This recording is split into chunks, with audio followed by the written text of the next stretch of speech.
Fala, meus queridos amigos, sejam todos bem-vindos a mais um podcast. Estou aqui com o meu co-host, Gabriel Leal. Boa noite a todos. Bom, estamos recebendo duas pessoas muito bacanas. Primeiramente, estamos recebendo a Cláudia. Olá, boa noite. E também estamos recebendo o Manuel.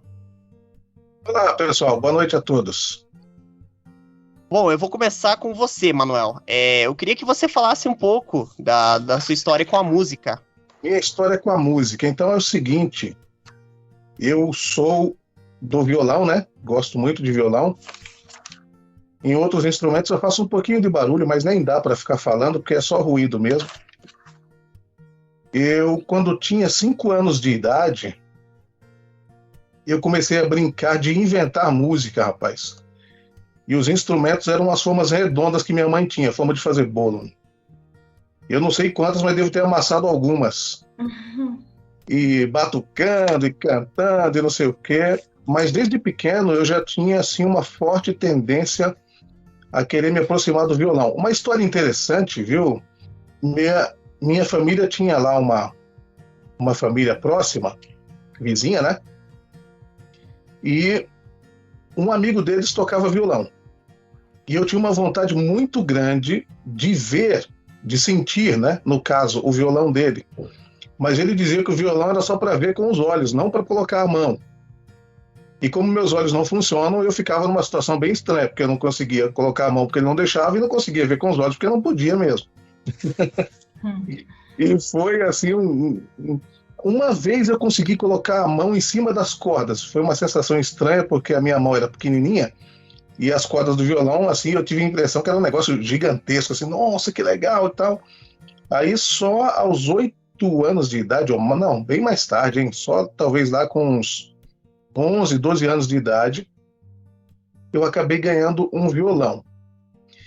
Eu estudei num colégio de cegos, o Instituto de Cegos Padre Chico, em São Paulo, capital. E devo a esse pessoal aí muito do que eu sou, não só em termos de música, mas em todos os aspectos, não é?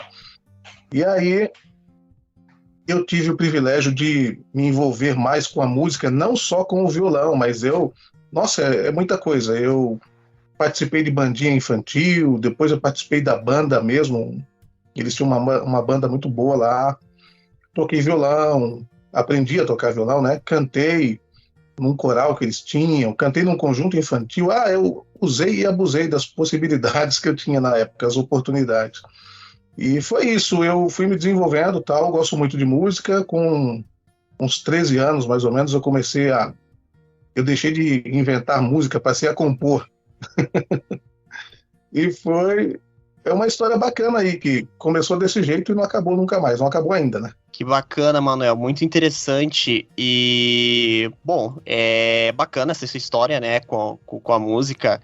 E como é que foi você comentou essa sensação como é que foi essa primeira sensação de você encostar, assim, você encostou nas cordas, assim, do violão? Como é que foi essa sensação para você? Então, porque é o seguinte, eu não sei se alguém de vocês toca alguma coisa, mas eu vou dar um exemplo aqui para deixar clara a situação. A gente que gosta de violão, é um instrumento bojudo, né? Aquele instrumento meio gordo, assim, mesmo quando ele não é tão gordo, ele é mais gordinho do que uma guitarra, por exemplo. E aí, quando você fica brincando de tocar guitarra, brincando, tal, tocando guitarra ali, ou se aventurando, na hora que você pega o violão, ele parece um monstro, né? Assim, você tem aquela sensação de que ele é mais gordo do que o normal, assim, mais robusto do que o corriqueiro. Então, isso foi o que aconteceu comigo. Eu tinha um violão de brinquedo, aquele violão para criança mesmo, só com 4 cordinhas e tal. Nem sei se o nome daquilo é violão mesmo. Mas diziam para mim que era violão. Enfim, com 4 cordas, certamente não era violão, podia ser um cavaquinho, alguma coisa assim. E aí, quando eu coloquei a mão no instrumento dele, era um violão para gente adulta, né? Então eu com 5 anos ali, ou 6, ou 7, não sei, eu coloquei a mão assim, eu tive a impressão daquela coisa muito mágica, muito fantástica. Mas foi só por não ter nunca tido contato com um instrumento de verdade, né? Que bacana. Então, desde o caso, quando você tocou ali o violão, realmente você sentiu uma coisa assim que era uma coisa, digamos, um chamado, né? Que futuro talvez ali você seria um grande músico e você caso se tornou esse grande músico, né? Muito bacana. Bom, Gabriel e, claro, a Cláudia querem fazer alguma pergunta para o Manuel, assim, de começo? Eu lembro, se eu não me engano, eu estava ouvindo o Manuel falar uma vez na rádio de uma história de que ele queria comprar um violão novo, que só tinha, se eu não me engano, R$ 500, daí Deus o guiou até uma loja, alguma coisa assim. É isso, Manuel? Tem umas histórias que são... sabe aquelas histórias assim, contando ninguém acredita? Sou muito voltado para o aspecto da religiosidade, né, da fé, eu gosto muito disso. Embora eu não viva só isso, né? Não tem como, você é uma coisa assim completa, inteira, né? Não tem como você ser só isso ou só aquilo, né? A gente precisa cuidar, por exemplo, da mente, do corpo, do espírito, enfim, de tudo, né? Não cuidar de uma coisa só. E certa ocasião, lá em São Paulo, eu queria mesmo comprar um violão bom, mas bom de acordo com o meu bolso, certo? Porque bom não é necessariamente o mais caro. E aí eu estava lá, eu estava no centro de São Paulo, voltando para casa já, e lá tudo é muito longe, né? Então, de repente, eu tive a sensação de que Deus me disse assim, ó, desce aí, porque hoje você vai achar o teu violão. E eu falei assim, meu Deus, mas descer aqui agora, eu tô com uma preguiça terrível, eu quero ir para casa, eu tô a 1h30 de casa ainda, ou 2, nem me lembro direito, mas era bem longe mesmo, sabe? Pelo sim, pelo não, estava interessado, desci, né? Desci para procurar. E fui lá na rua direita, Quintino Bocaiúva com rua direita, se eu não me engano, uma esquina lá. Tinha uma loja bem bacana de instrumentos, e eu queria um instrumento que não custasse muito barato, para não ser meia boca, mas que também não custasse muito caro, porque senão eu não poderia pagar. Então eu tinha falado para ele, Deus, né, que eu queria um violão assim, que custasse algo em torno de R$ 500. E eu cheguei lá, o violão custava R$ 499. E aí, um Álvaro espanhol, foi a única vez que eu tive contato com ele na minha vida, assim, com um instrumento dessa natureza, que depois, acho que foi uma leva de instrumento que o pessoal criou e se esgotou, e aí não veio mais para o Brasil, não sei porquê, mas eu acabei comprando o violão desse jeito aí. Parece história criada e tal, mas aconteceu mesmo. Que bacana. A gente sabe que hoje em dia, cara, um instrumento musical hoje é caro, hein? Um violão hoje, acho que por menos de R$ 1.000, hoje um violão você não compra. É um violão bom, né? Legal essa história, bem interessante mesmo. E que bom que você foi presenteado aí com esse violão, né? Pelas mãos de Deus, eu diria, né? Que Deus te colocou um violão para você começar ali, né? Com a sua carreira e tudo mais. Meu querido Gabriel, quer fazer alguma pergunta para o Manuel? No momento não tenho, não. Tranquilo? Beleza. Então eu vou começar com você, Cláudia, aqui. A Cláudia estuda Libras, né? Você está estudando Libras agora, Cláudia? Já terminou o curso? Olha, como é que tá os estudos? Na verdade, eu estava tentando lembrar quantos cursos eu fiz. Eu acho que fiz 7 cursos. Mas, assim, estudar Libras é para todo dia, para toda a vida, para sempre, né? Tem que estar sempre aprendendo, se atualizando.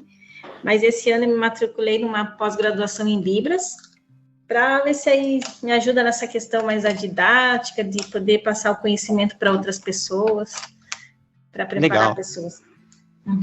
E fala um pouco para a gente sobre o mercado de Libras. Como é que está funcionando o mercado hoje de Libras? As pessoas, os intérpretes de Libras estão trabalhando? Como é que funciona esse mundo? Na verdade, assim, eu queria falar um pouco que eu sou uma voluntária na igreja adventista, né, que é em Curitiba. Então, assim, eu não atuo no mercado na questão financeira, assim, só como voluntária mesmo, né? Mas, assim, o mercado de Libras, o mundo do surdo, a história do surdo teve muitas fases. Assim, bem no passado, o surdo era considerado uma pessoa amaldiçoada, era rejeitado, excluído da sociedade, um pecador que estava carregando a consequência do seu pecado, do pecado da sua família, porque aquilo era um castigo, entende?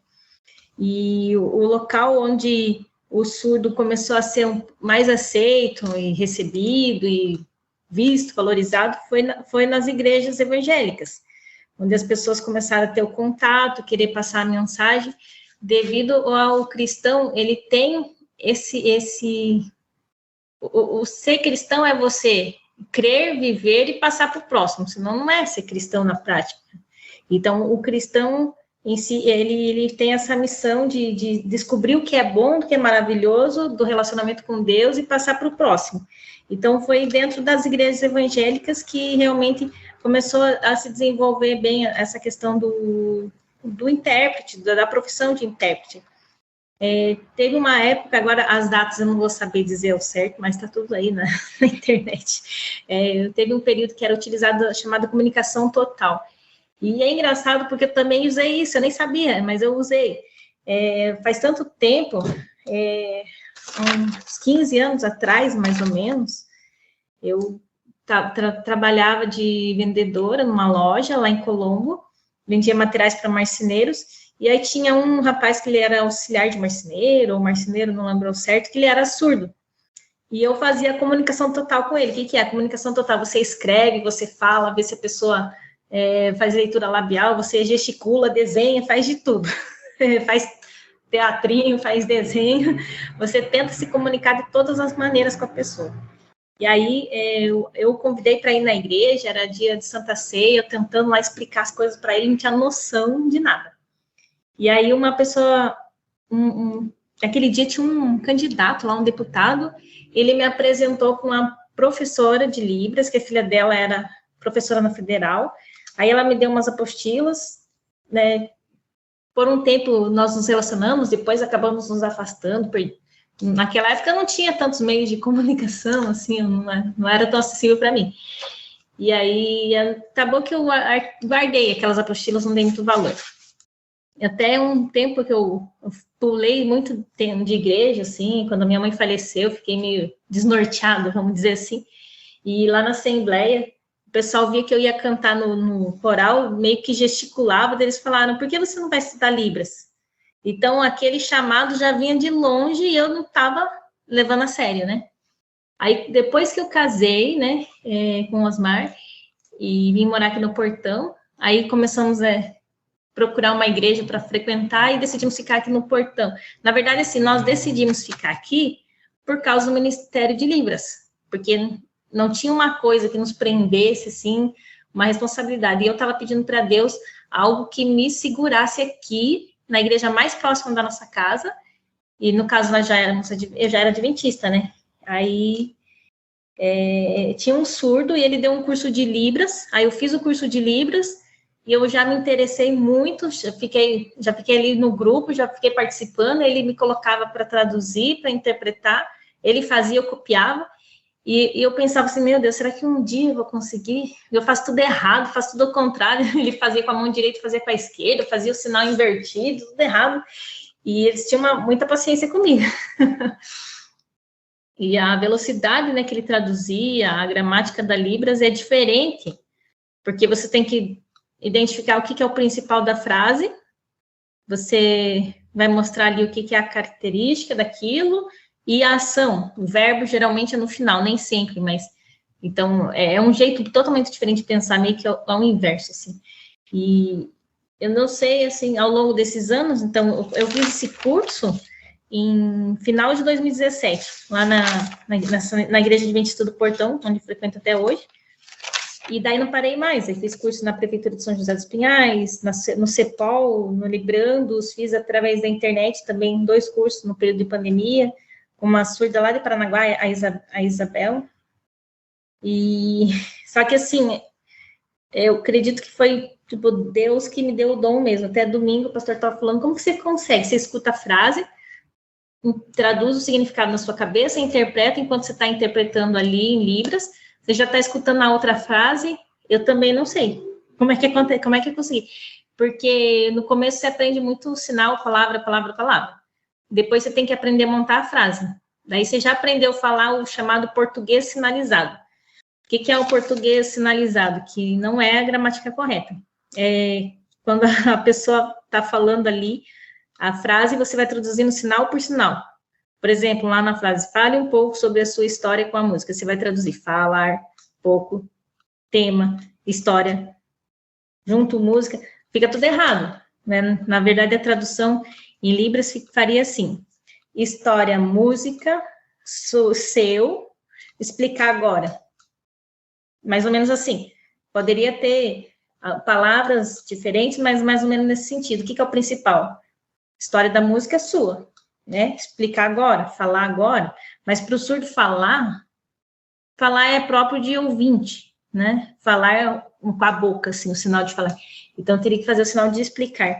Então, essas coisas, assim, foi muita persistência, muita perseverança, muita oração, muito, assim, a necessidade, né, de passar o conhecimento ali do culto, do louvor, da oração, do estudo bíblico para os surdos, essa vontade de mostrar para eles tudo que eu estava aprendendo e que continuo aprendendo, e tornar o culto acessível para eles.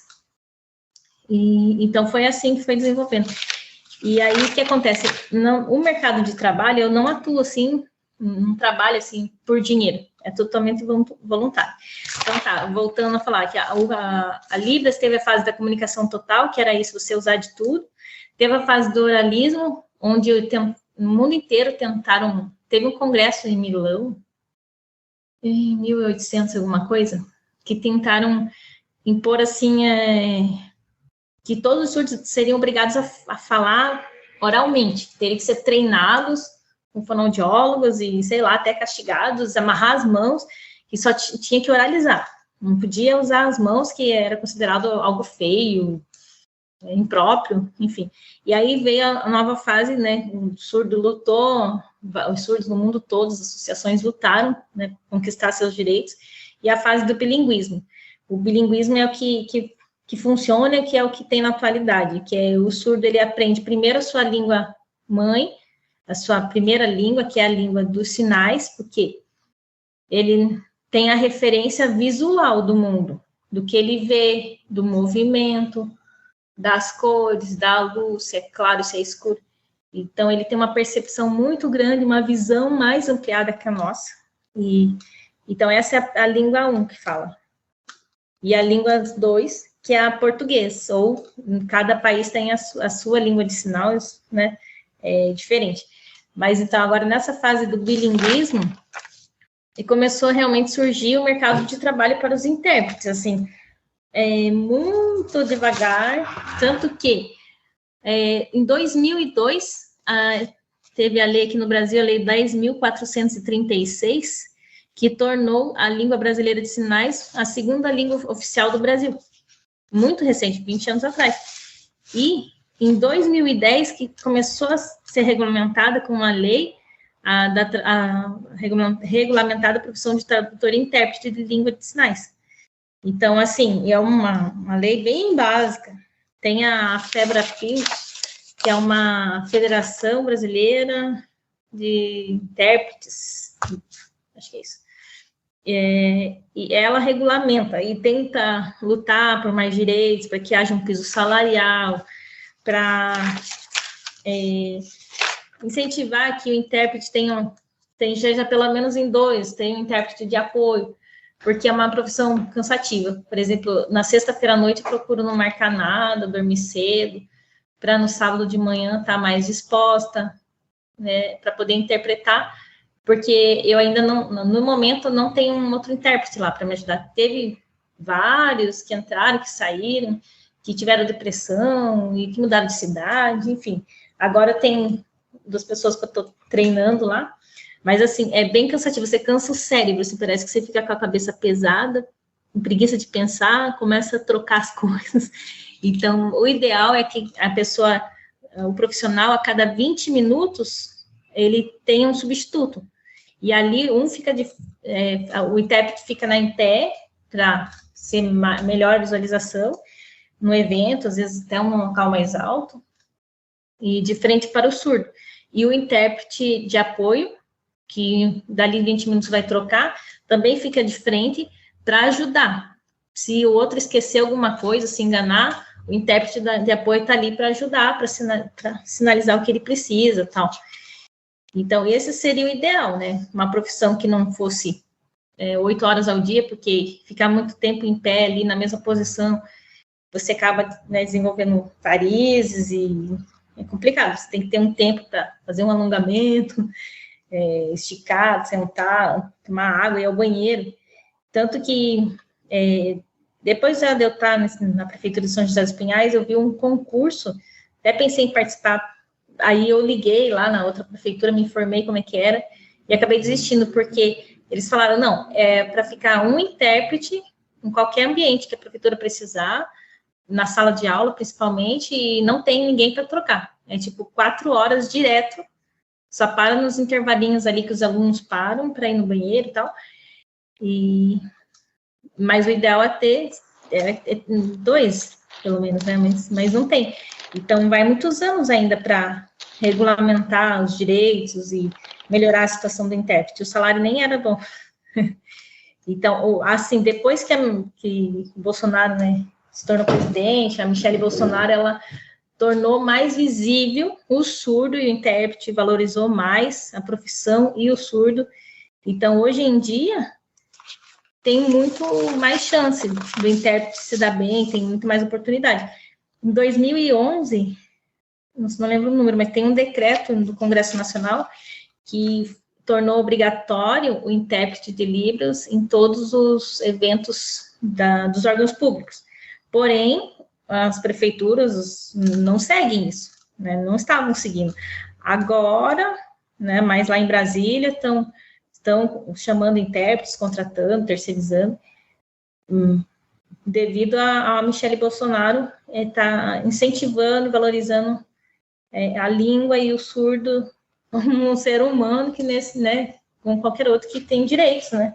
E não deve sofrer porque ele nasceu surdo. Então, é claro que todo ser humano tem capacidade de aprender, desenvolver, e eles também se esforçam para aprender português e tentar entender o mundo, mas é como se fosse um estrangeiro morando entre nós, assim, ele é de uma outra cultura, uma outra forma de pensar, enxergar o mundo, e então, assim, para ter mais informações sobre o mercado de Libras, sugiro que entre no site da Febrapios.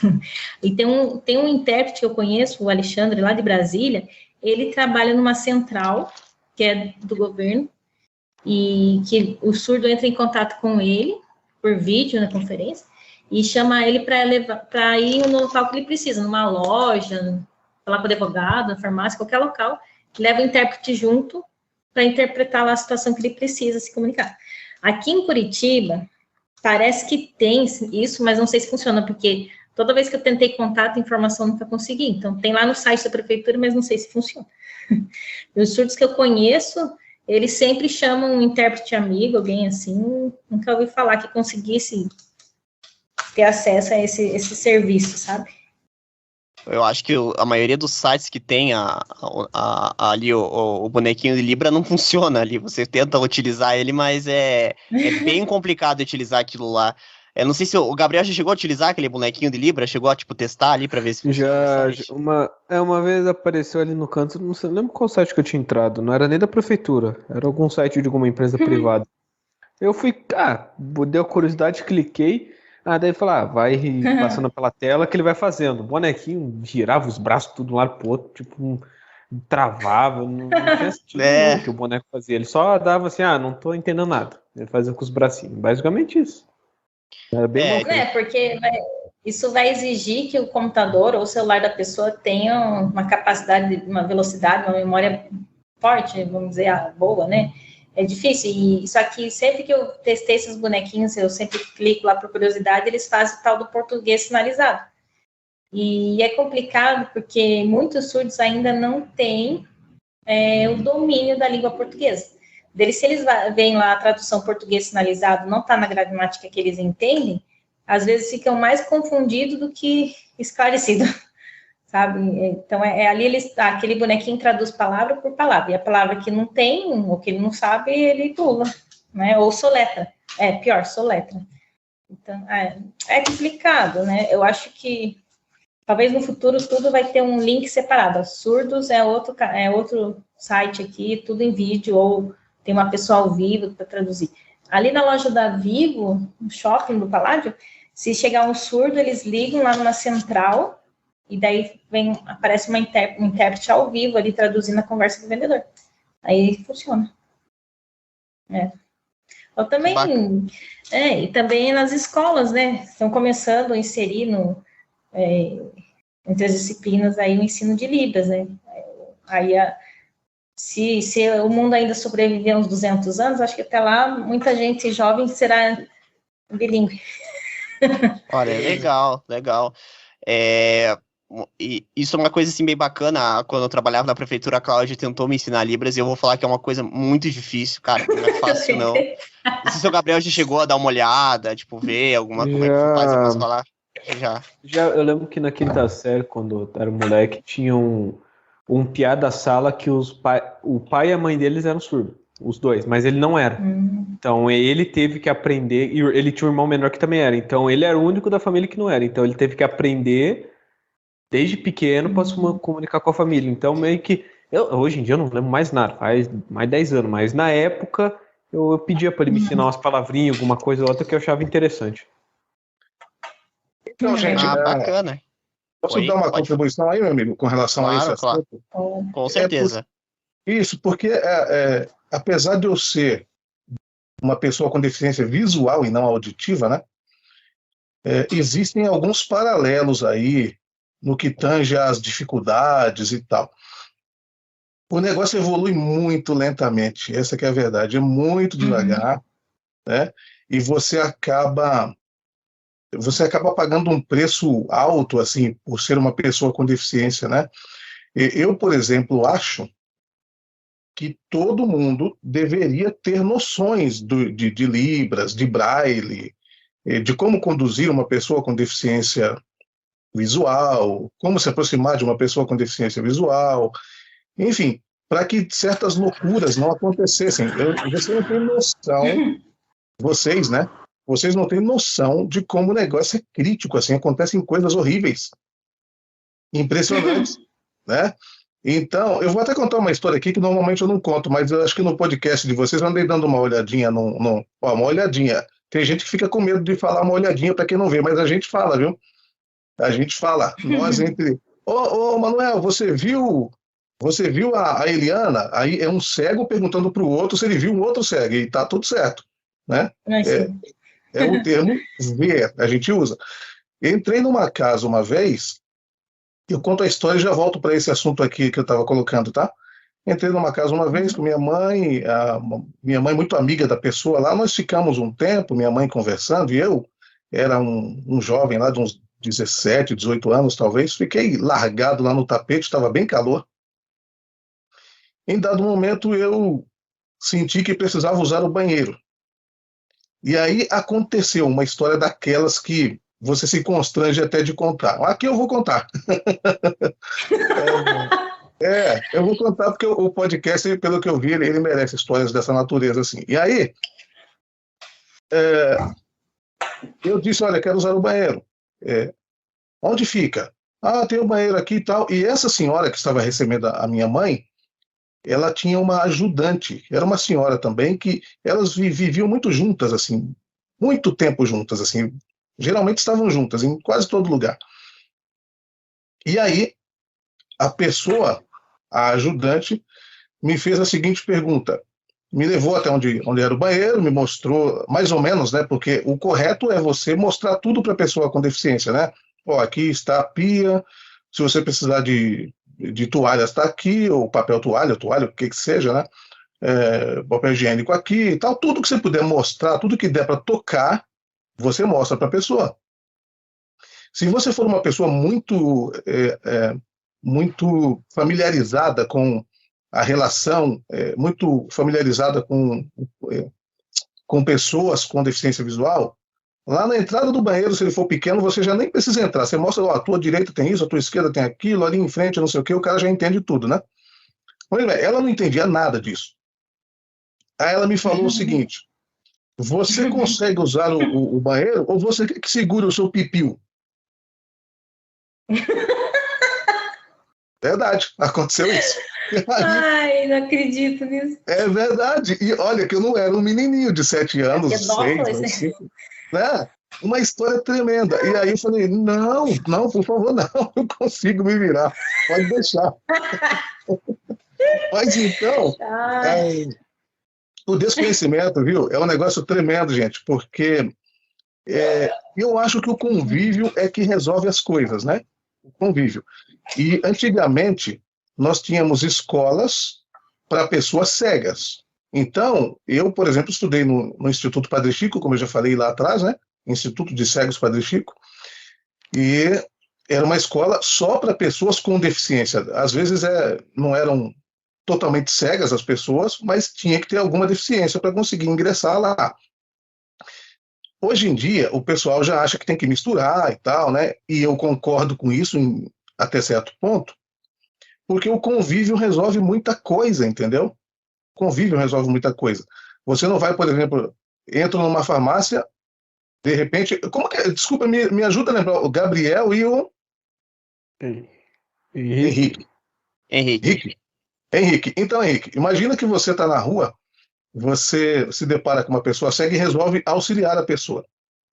Aí você entra numa farmácia com ela, porque ela está querendo alguma coisa lá na farmácia. A primeira coisa que acontece, o funcionário começa a conversar contigo, não com a pessoa deficiente. Escuta, o que ele quer? Você nunca viu o cara na vida, você não conhece o cara, você não sabe o nome dele, você não sabe de onde veio, não sabe para onde vai, você não sabe nada, você só quis ajudar ele a entrar na farmácia. Assim, mas o que ele quer? E a pessoa começa a falar, e às vezes fala alto, e não sei o quê. Olha, o convívio resolveria muita coisa. E ele é cego, né? Surdo? Eu sei porque os caras falam alto, eu fico puto com isso. Mas falam, hein? Eu não te contei aquela história absurda agora há pouco. Não, eu sei, mas, pô, o cara é cego, ele não é retardado, pô, dá pra... Pô, conversa com a pessoa, sabe falar, pô, é só cego. Acontecem coisas incríveis, meus amigos, e incríveis. Então, assim, ó, para eu encerrar essa fala, que eu estou tomando um tempão aqui falando isso, eu acredito que a orientação nas escolas, peças assim, em rádio, em TV, né? Peças ali de 1 minuto, 30 segundos, não sei, daria para ensinar tudo para todo mundo, sobre surdo, sobre cego e tal, mas, infelizmente, por algum motivo, esse negócio não acontece assim. Manuel, eu também quero fazer uma pergunta. O que você acha disso por exemplo, lá em São José dos Pinhais, fecharam uma escola de surdos. Tinha 2 escolas, agora só tem uma.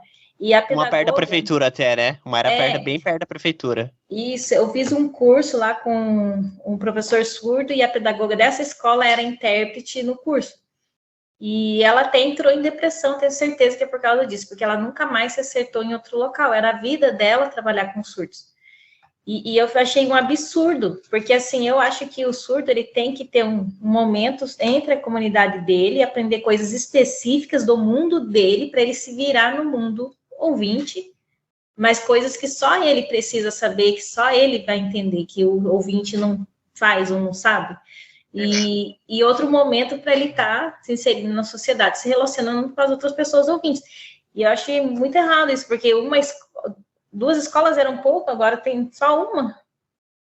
Isso está acontecendo também com as escolas de cegos, né? Eu acredito que o ideal seria o seguinte, não sei, tá? Eu vou colocar aqui um exemplo, não precisa ser exatamente esse o número que eu vou colocar, mas vamos supor, e durante ali a primeira etapa do ensino fundamental, até, sei lá, 4ª, 5ª série, a pessoa estudasse numa escola específica, para depois ela ser inserida numa escola normal. Eu acho que essa coisa de já pegar uma pessoa que nasceu cega ou surda, sei lá, e de repente com 5, 6 anos de idade, essa pessoa vai para uma escola comum.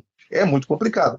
É lógico que ela vai ficar em desvantagem, porque, para começar, os professores não estão preparados para receber esse pessoal, né? E quando eles estão meio preparados. Às vezes tem um que está preparado e a maioria que só tem uma ideia do que seria o negócio. Então é bem complicada a situação, viu? Mas eu acho que não... Eu sou contra essa história de acabar com as escolas e pronto, mas o pessoal está fazendo isso. É verdade. E você estava falando dos absurdos que acontecem, né? Eu conheço um rapaz surdo ele tem uns 26 anos, mais ou menos, daí já fui lá na casa dele, visitei a família dele, e eu estava conversando com a mãe dele, né, e eles não sabem nada de Libras, a família dele é muito triste. E aí ela falou uma vez para mim, mas se eu gritar, falar mais alto, ele escuta um pouco. Só que ele não escuta, eu já fiz teste, já falei com ele, não escuta. Que maldade isso, que ignorância. Aí eu acho que ele fica nervoso, fica apavorado e vai, finge que entendeu, ou entendeu mais ou menos, porque eles conseguem fazer leitura labial, nem todos conseguem, né, alguns conseguem melhor, outros menos, mas eu fico pensando, imagine, se eu tivesse que fazer leitura labial, ia ser muito difícil. Então, às vezes, ela tem que falar 3 vezes a mesma coisa, ela grita achando que ele vai escutar. E a mãe, Ana, claro que também existem mães que quando descobre que o seu filho é surdo, ela vai lá, estuda, o pai, e assume de verdade. Mas a maioria não quer assumir, quer dar um jeito de curar a pessoa, isso é complicado. Tem muita gente que esconde, tem pessoas, eu conheci uma pessoa com deficiência visual, na época tinha acho que uns 40 anos, a pessoa não tinha feito nada da vida, não tinha frequentado escola, não tinha feito nada.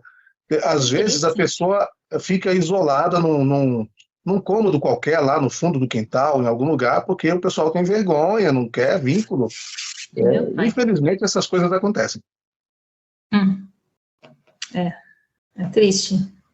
E só para a gente depois seguir o próximo tópico, eu e a Cláudia, né, eu fui estagiário da Cláudia, né, lá no Departamento de Recursos Humanos, e você contando essa história, a Cláudia me fez lembrar da história daquele cego lá, daquele surdo que foi aquela vez no balcão da prefeitura, lembra? O Gilberto? Isso, negro, que depois... alto, assim? Não, um que usava chapéuzinho, que ele foi lá, e depois de um tempo ele... Que eu lembro Isso, eu lembro assim que tava eu e o Renato, e nós dois, na época, né, a gente tinha recém começado na prefeitura, aí aí o Renato falou assim, cadê a Cláudia aqui? Aí ele tentava se comunicar e a gente não entendia. Aí chamamos você começou a conversar, a sinalizar com ele, aí depois ele começou a voltar mais vezes lá, porque acho que ele não conseguia se comunicar com ninguém, aí ele pedia eu quero... pedir tal coisa, mas eu não sei como proceder aqui. Aí, ele queria umas coisas da prefeitura e ninguém entendia ele. Não sei se lembra disso. Lembro, o Francisco ainda aparece lá. O que acontece? São tão poucas pessoas que se interessam pelo surdo, ou que sabem um pouco de Libras, que eles se tornam amigos. Acham, nossa, que legal. Quer dizer, tem surdo que... Tem vários tipos de surdo, né? Tem surdo que ele quer ficar só no mundo dele, não quer se envolver muito com o ouvinte, só se envolve o que precisa mesmo. Mas tem outros que eles têm essa curiosidade, esse interesse e eles querem se relacionar, querem se comunicar. Então, o Francisco sempre aparece lá, ele vai, conta as coisas que ele está fazendo. Eu já fui com ele para fazer a reservista lá, como é que é o nome?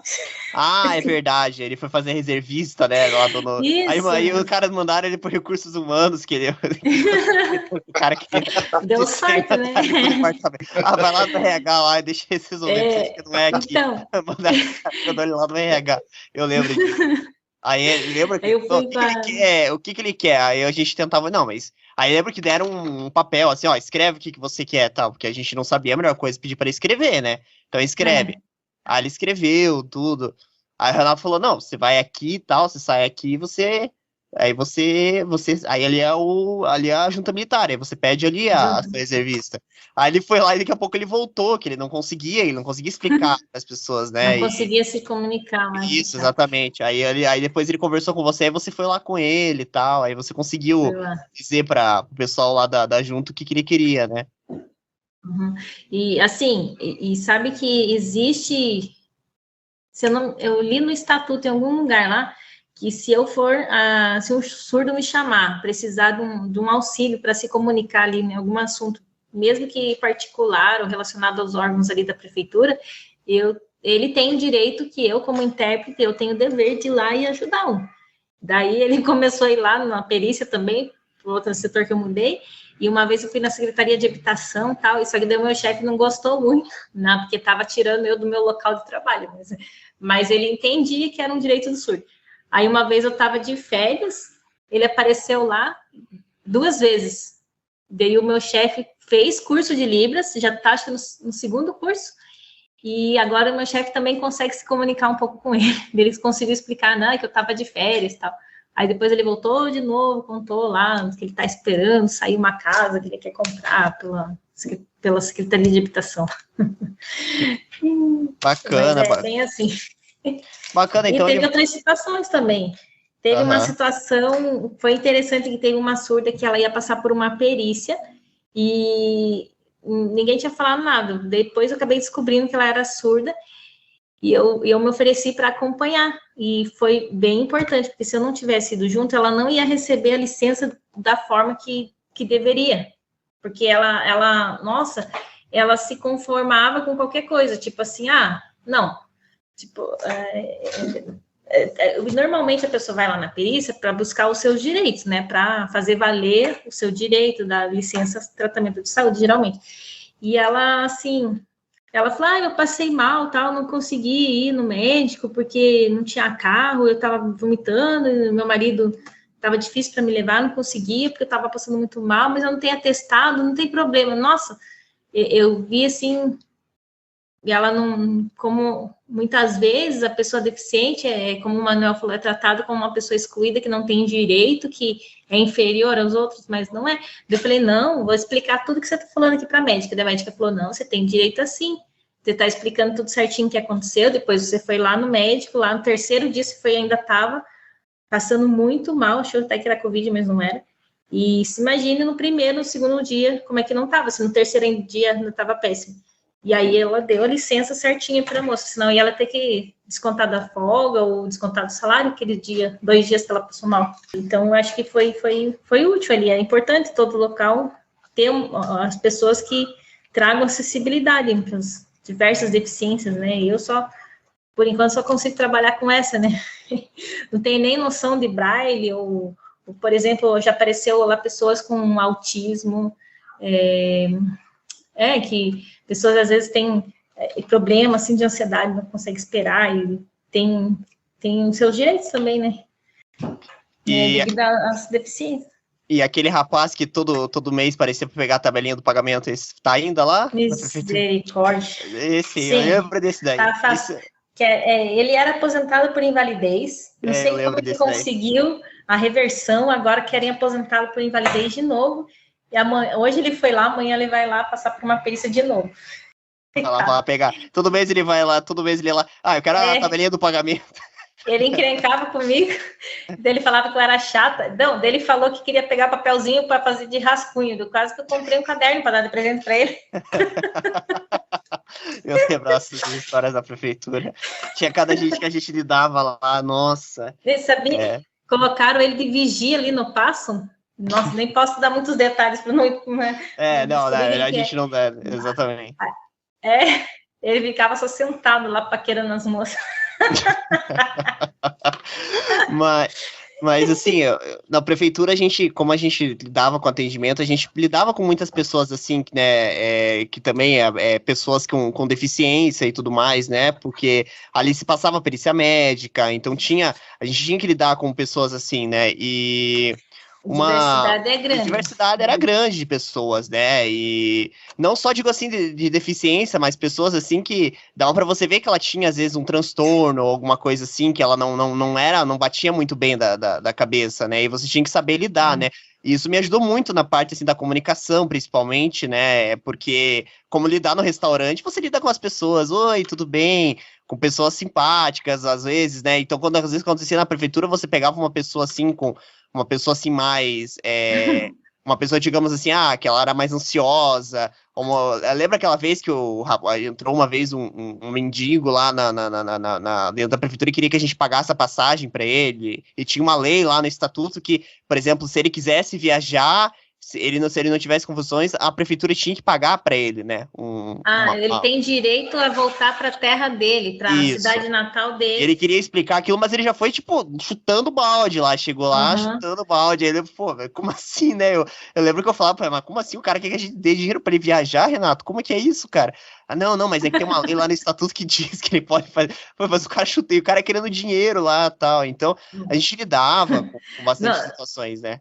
Cara, tem uma situação, não tem nada a ver com o que nós estamos falando aqui com deficiência, mas... Sim, mas... meu pai, às vezes tem vezes que em vez de eu reagir com a razão, a primeira coisa é a emoção, né? Aí tinha uma pessoa lá, que ela teve o pedido dela indeferido, e era um maço de documento, um monte de documento. Aí alguém falou, moça, chamou assim, você tá com o carro estacionado aqui no local proibido, tem que tirar o carro daqui. Dela saiu com aquele monte de papel na mão, e eu fiquei desesperada, saí correndo atrás dela, e ela tentando sair, eu tentando tirar da mão dela.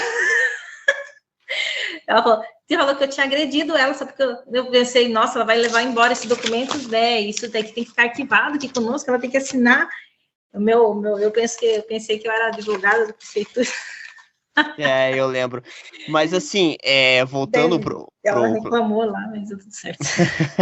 A prefeitura, a gente tinha diversos casos atípicos lá, né? Toda semana tinha uma coisa nova lá. Isso que era legal trabalhar no RH. Sempre se dizia, a gente ligavam lá, como é que eu faço pra enterrar a cabeça de cavalo? Como é que eu faço?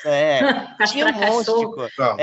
Nossa, era bastante coisa assim que eram. Você fala assim, pô, mas como é que eu vou fazer? Simplesmente faz sei lá, eu não sei e tal. Aí tinha que transferir pro meio ambiente lá, porque era o cara que queria que recolhesse cavalo morto. Falei, caramba, como é que. Eu lembro que a primeira pessoa que eu atendi na prefeitura queria pagar uma conta da Copel. Véi, que viagem é essa, véi? Eu falei, cara, mas que isso? Eu lembro que o Renato falou, não, mas não é aqui, você tem que ir numa lotérica pagar. E gente que pergunta se vende xerox. Eu lembro, tinha bastante coisa diferente lá, mas foram os bons tempos. E agora eu quero perguntar pro Manuel, né, Manuel, se você sempre foi ativo dentro da sua congregação, você sempre foi ligado, assim, com o pessoal da sua igreja, como é que é essa relação? Você fala em termos de assumir cargos e coisas assim, assumir responsabilidades, coisas desse tipo, ou não necessariamente? Não necessariamente, digamos, ativo de que você participa, de que você vai. Eu acho que quando você frequenta, você, por exemplo, você está sendo ativo ali, né? É claro que eu sempre digo assim, uma coisa é você servir dentro de uma missa, outra coisa é você participar, né? Você tá ali sentado, assistindo, né? Você sempre foi ativo dentro da sua congregação? Sim, graças a Deus. Olha só, como eu estudei no Instituto de Cegos Padre Chico, que é um colégio católico de muitíssimo bom nível, especialmente naquele tempo, né? Um colégio assim que merece todo tipo de elogio que você possa fazer. E lá, por exemplo, quando tinha as missas, o pessoal era envolvido. O que sabia tocar, tocava, quem sabia cantar, cantava. Eles faziam de tudo para envolver as pessoas com deficiência visual em tudo aquilo que fosse o caso. Tinha as galerias do colégio, a gente ajudava a lavar as galerias do colégio. Se tinha que carregar livro daqui para ali, de lá para cá, a gente se envolvia. Enfim, tudo que você possa imaginar, limpeza, em tudo mesmo, lavar louça lá no refeitório. Enfim, você era envolvido em todas as coisas. E então, eu não sei se, certamente isso aí, logicamente, influenciou muito a minha história. E quando eu fui para os ambientes onde a coisa não era desse jeito, porque as pessoas não saberiam fazer, eu fazia com que fosse assim. Eu agia de forma natural. E na igreja, eu sempre... eu sei tocar, beleza. O conjunto vai cantar aqui, não tem ninguém para tocar. Eu tocava. Não importava se era só um ensaio ou se era uma apresentação para valer mesmo. Enfim, respondendo a tua pergunta, eu fui, sim, sempre muito envolvido. Não era aquele cara sentado lá no banco, largado num canto, né? Sem capacidade para fazer nada. Só que essa tua pergunta é interessante porque isso depende muito também da pessoa com deficiência. Muitas vezes, a pessoa com deficiência fica achando que os outros precisam fazer por ela. Porque não fizeram isso, porque não fizeram aquilo, porque não falaram comigo, mas não é assim que funciona. A gente tem que ter iniciativa também. Enfim, é tudo muito igual, para todo mundo, sabe? Você tem que se apresentar, porque senão como é que você vai saber que o cara toca um instrumento se ele está sempre ali com mãos vazias e assentado lá no cantinho dele quieto? Não tem como saber, né? Inclusive, o Manuel, eu lembro de uma vez que você pregou aqui na nossa igreja, deve ter pregado outras vezes, mas que eu vi foi uma, aqui no portão, e aí você estava com uma Bíblia gigante, eu falei, nossa, que Bíblia gigante, e você falou, não, esse aqui é só o livro de João, era tudo em braille, enorme, gente. Tem umas coisas assim, aqui não dá tempo de falar de tudo, né, mas o sistema braille, ele não... Você não tem como aumentar e diminuir letra, né? É um padrão. O tamanho... Então, a única forma de você ocupar menos espaço em papel é abreviar. E a abreviatura não é recomendável porque não é todo mundo que sabe as abreviaturas. Então, o pessoal escreve tudo por extenso. A Bíblia mais, assim, compactada que já conseguiram produzir, a Sociedade Bíblica do Brasil, né? Ela tem hoje 38 livros, mais ou menos iguais. Então, é um negócio assim que para você levar a Bíblia inteira para a igreja, você tinha que ir de carro. Eu tenho uns 10 ajudantes. Sim, é inviável, né? Mas agora tem os recursos tecnológicos que ajudam bastante, né? Sim. Mas eu sempre fui sim, uma pessoa muito envolvida, viu? Graças a Deus, assim, não era o cara de ficar lá no cantão, não. Ô Manuel, falando em envolvimento, eu falo isso por mim, assim, o bom de se envolver é que não dorme nos cultos, porque eu parei de dormir nas pregações quando eu virei intérprete.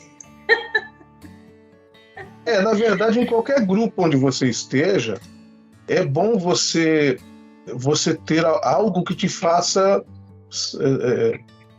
ter aquele senso de que você é uma pessoa útil, né? Que você é necessário ali, né?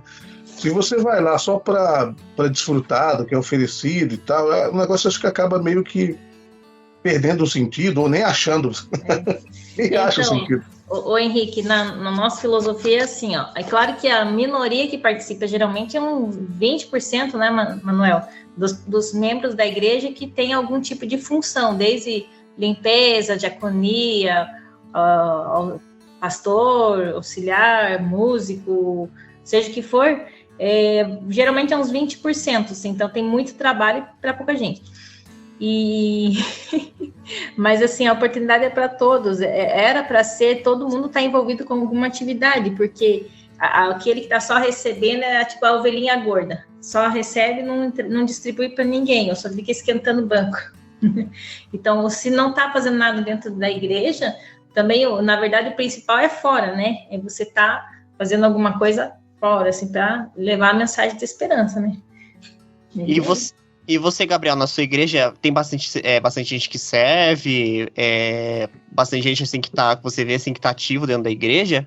Cara, aqui a nossa do centro, infelizmente, assim, não é tão forte, eu falo. Eu falo que é a mesma... Eu falo gerência, né? Por ser acostumado com trabalho, mas é sempre o mesmo pessoal de sempre, eles não, sabe, não tenta chamar a atenção, às vezes eu falo do jovem, trazer algo mais, sabe, uma músicas mais animadas, trazer uma forma de falar diferente, eles sempre se mantêm naquilo. E quando vem algum padre que fala mais com o povo, esse padre rapidamente já é levado para outra paróquia. Então, eu falo que é rapidamente, tipo, ele já vai para outra, daí fica sempre os mesmos, os caras que ficam falando daquele mesmo jeito. Eu falo, eu vou na missa, não tem problema, mas eu falo que às vezes, domingo, 7h30 da manhã, eu não quero estar ouvindo, eu quero estar ouvindo alguma coisa, eu quero louvar a Deus, tô feliz, é o canto de entrada, ou é o canto das oferendas, quero alguma coisa que, tipo, bote pra cima, que, tô feliz, eu tô aqui, Você tá acordando cedo, você quer estar feliz, você não quer estar ouvindo coisa triste. Já liga o jornal se quer ficar triste, eu falo isso pra minha mãe. E eu queria saber do Manuel, antes de a gente seguir para um momento capcioso, eu sei que você é um homem inspirado por Deus, né, Manuel? E suas músicas refletem muito bem isso, né? Como é que nascem suas composições? Você senta para compor a canção e surge a ideia? Como é que é isso para você? Rapaz, esse negócio da composição é uma história, né? Sempre que alguém pergunta isso para um músico, as respostas são, assim, variadas, né? Bom, você pode compor por inspiração ou por por solicitação de alguém, né? De repente, a trabalho, sei lá. Eu prefiro o primeiro modelo. Eu não gosto de... Manuel, eu queria que você compusesse uma música aqui para o nosso podcast. Posso fazer. Só que isso é legal quando nasce sem ninguém pedir. É mais tranquilo, é mais fácil, né? Então, é uma coisa assim meio... Sei lá se dá para explicar, porque tem pequenas variações, mas geralmente é assim. Eu posso ter uma harmonia que eu criei em algum momento. Às vezes acontece isso. Você cria uma harmonia, ela não tem... É só a harmonia mesmo, né? Não tem nada mais além da harmonia. Eu não sei se está sendo claro. Eu posso pegar meu violão aqui para demonstrar o que eu estou falando? Sim. Porque aí... Com certeza, pode sim. Fica mais fácil, né? Então, eu estou falando de uma harmonia. Podia ser uma coisa assim. Vou tocar qualquer coisa aqui, tá? Não é uma construção... Ó.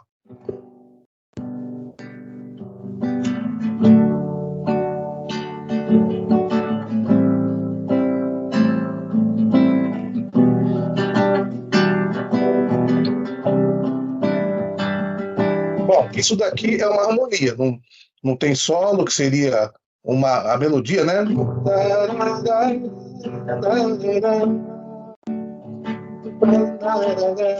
Isso que eu estou fazendo com a boca é a melodia, o solo.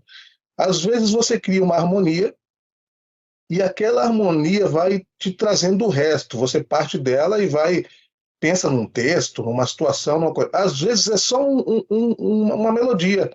Você dá... Nossa, que interessante isso aqui e tal. Mas como é que eu vou tocar esse negócio? Porque esse é como você vestir uma roupa, né?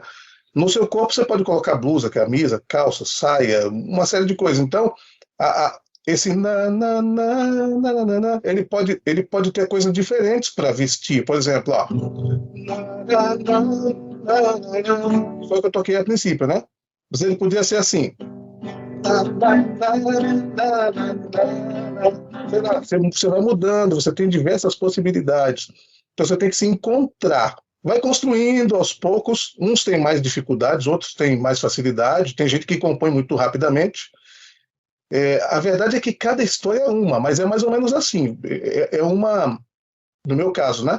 É uma harmonia ou uma melodia ou até uma ideia só que faz você se sentir inspirado e pensar, eu preciso compor alguma coisa. Aí eu já parto para o papel, ou para o gravador, ou para o computador, para alguma coisa assim, ou para aquilo que tiver à mão, um celular às vezes. Se não tem nada, vou registrar aqui no celular. Essa ideia que eu tive, se você não escrever, você vai esquecer, né? A sequência de notas. Então você vai lá, registra em algum lugar, vai construindo, daqui a pouco a canção está pronta. Nossa, é difícil isso. Eu também acho isso aí muito difícil. Eu que fiz aula de violão aí, pra mim fazer isso aí é complicado. Gabriel, você é tranquilo tocar? Você manja bastante de violão? Não, só fico brincando. Eu já tentei levar a sério pra tentar aprender, mas eu não tenho capacidade para isso, eu falo. Para isso eu já tentei mais de uma vez. Falei, não, eu deixo para quem sabe tocar, ouço música, deixo os outros que sabem. Eu sou da mesma opinião que o Gabriel. Tentei 2 vezes, eu tentei aprender. Uma quando era criança, que eu fiz aula, e na pandemia, em 2020, eu tentei fazer de novo, na época, e não deu certo. Depois o menino que tava fazendo comigo desistiu, eu acabei desistindo também, que aí não tinha como eu ir mais pra lá e tal. Mas vamos ver mais pra frente. Oi? Pode. Eu achei que você tocava guitarra. Eu toco pra brincar, assim, eu brinco lá com acorde, assim, tudo, né, mas assim, pra sentar, nossa, desenvolver, muito pouco mesmo. Tem aquele clipe meu, né, aquele clipe, que começa na guitarra, na época que eu tinha canal no YouTube, né, bons tempos também, e aquele clipe, tenho ele aqui, gravado aqui comigo, esse clipe, né, e é uma questão, assim, que foi o primeiro trabalho de edição que eu tive, mas, bom, e o que tá preparando novidade pra gente aí? Vai ter um CD inédito aí, Manuel? Então, deixa eu te contar só mais uma história rapidinho para te responder essa pergunta aí que você fez agora. Em 2013 me aconteceu uma coisa diferente sobre essa história de compor, né? Aham. Primeiro dia do ano, eu lá inquieto, falei, puxa vida, o que está acontecendo? E eu, assim, querendo fazer as atividades de casa, né? Lavar louça, fazer comida, essas coisas todas. E inquieto, um negócio assim que eu não sabia o que era. Eu falei, meu pai amado, o que é isso que eu estou sentindo? Aí eu pensei, pô, eu acho que eu preciso ouvir alguma coisa legal, assim. Aí eu procurei as músicas do Trio Esperança, né? E o Trio Esperança tem muita coisa legal, assim, uma técnica bem elevada para você,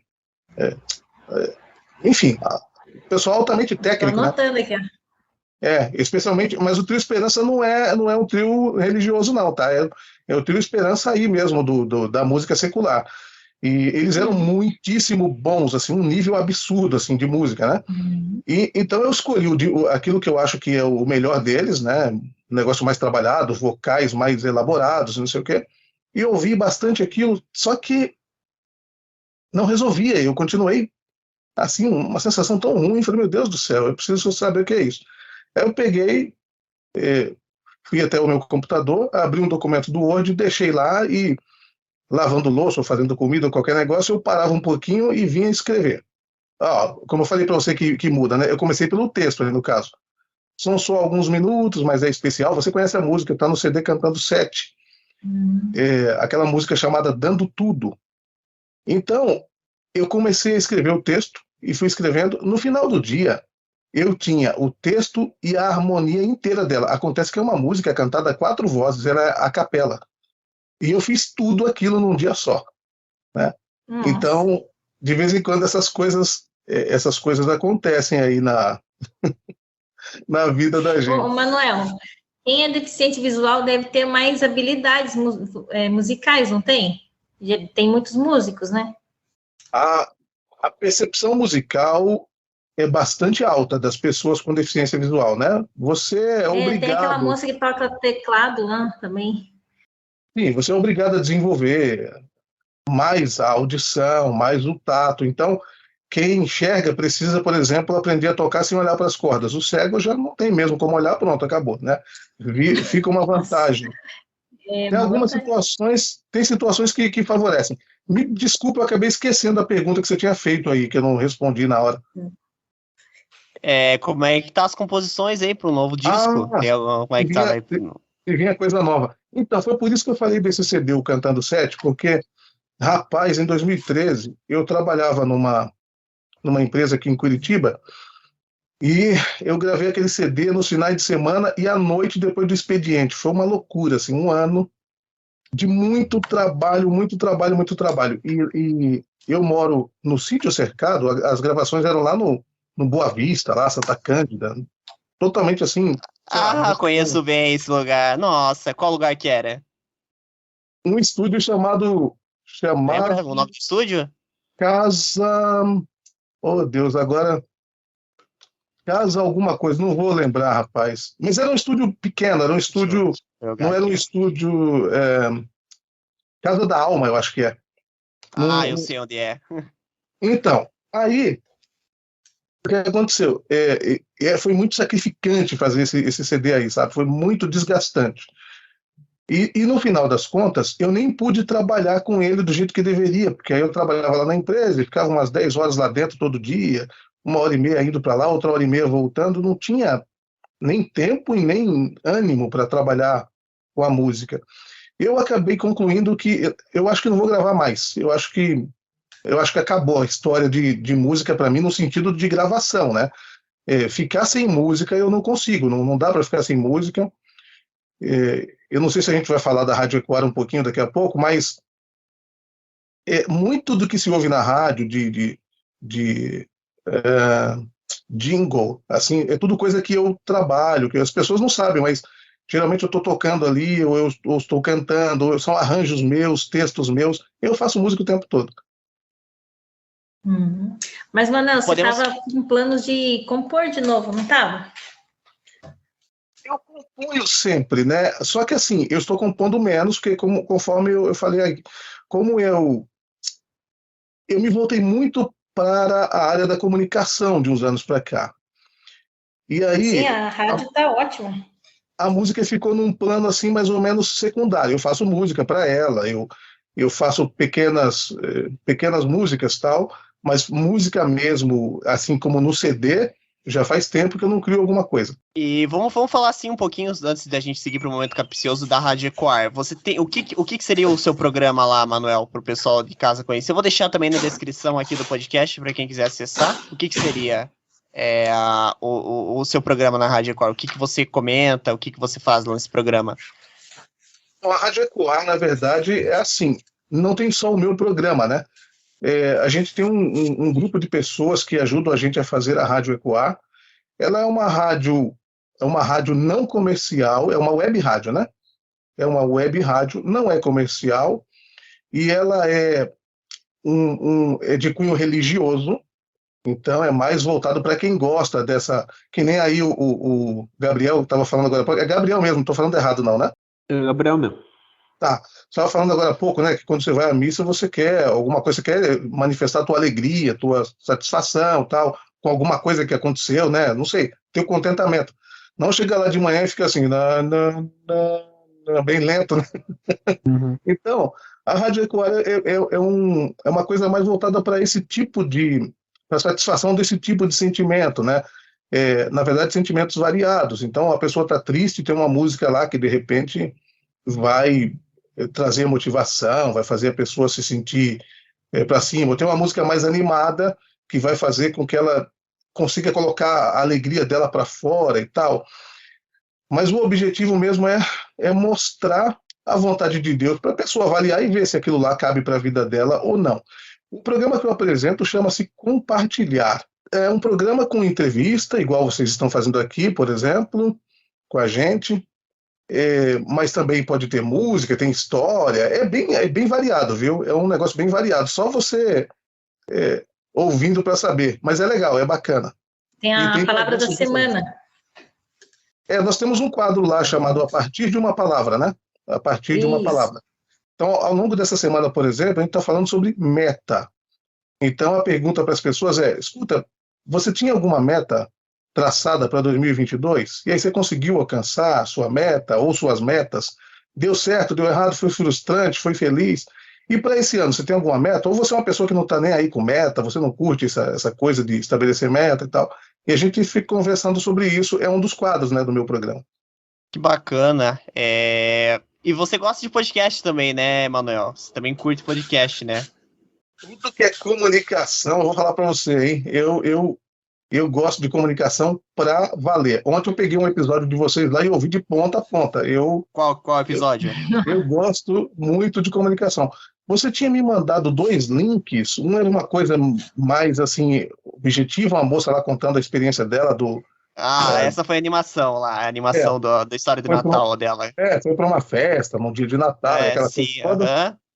E teve um evento como esse aqui que a gente está fazendo agora, que foi um pessoal discutindo sobre história e o ensino, né? As coisas do ensino e tal.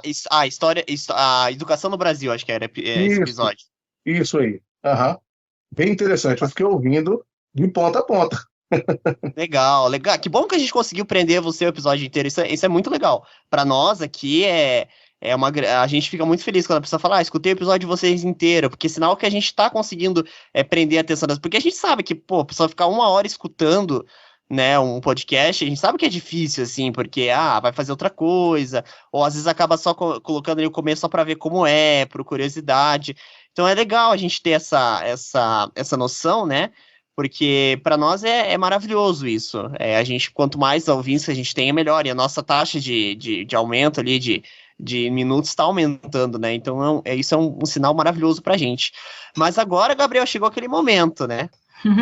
Tem que fazer mesmo? Ninguém vai ficar surdo, não? Uma coisa que eu esqueci de falar, você perdeu o episódio do Avatar que o Giovanni fez um momento capcioso, cara. Ele fez? Ele fez. Você terminou de digitar? Eu vou ver esse negócio depois. Cara, ficou épico aquele momento capcioso dele. Então tinha um motivo pro meu computador dar pau, que era pra ele fazer isso. É foda, mano. Então vamos? Vamos lá. Momento capcioso! Bom, o momento capcioso a gente... a gente sempre que tem um convidado de música, que pelo menos tem uma habilidade musical, a gente pede para ele cantar.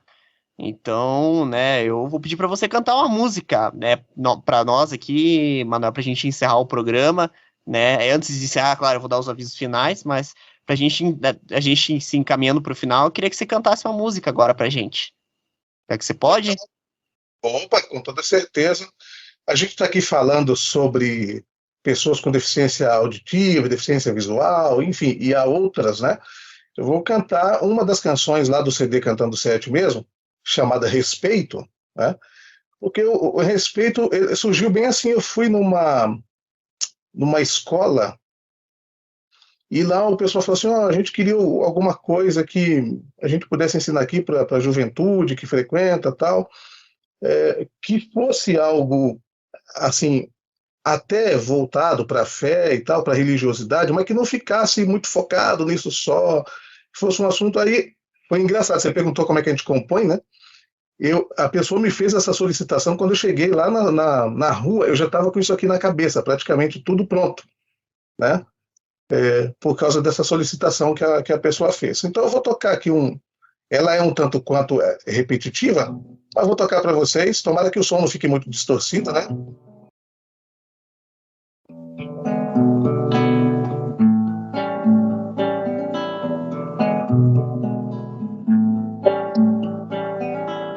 Deus, a respeito de tudo, nos revela seu querer, mas nos dá livre arbítrio, nos permite escolher. No que tange ao respeito, é importante saber, não ficar só no conceito, ser capaz de oferecer. Fácil é receber, todo mundo quer. O dar é um dever, certo é fazer, não conforme a gente acha, mas como deseja Deus, que a respeito de tudo nos revela seu querer, mas nos dá livre arbítrio, nos permite escolher. No que tange ao respeito, certo é fazer, não conforme a gente acha, mas como deseja Deus.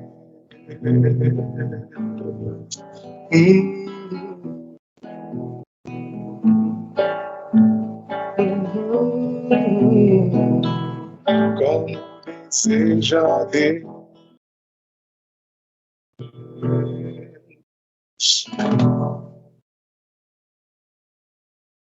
Aê, viva! Muito obrigado aí por hoje, parabéns, cara, muito bom, legal, impressionante. E a gente recebeu várias performances aqui já de músico, né, mas essa é a primeira vez que realmente uma pessoa com deficiência visual toca aqui pra gente. Cara, impressionante, bato palma e fico feliz que você tocou essa faixa aí desse CD que eu tenho aqui em casa. E, bom, no próximo podcast, que aí a gente ainda está a confirmar a data, mas a princípio vai ser no dia 22 de janeiro, a gente vai receber o professor Abelino aqui, né, vereador aqui de São José, para a gente ter uma conversa com ele. Lá da Mônica, né, lembra da Marta?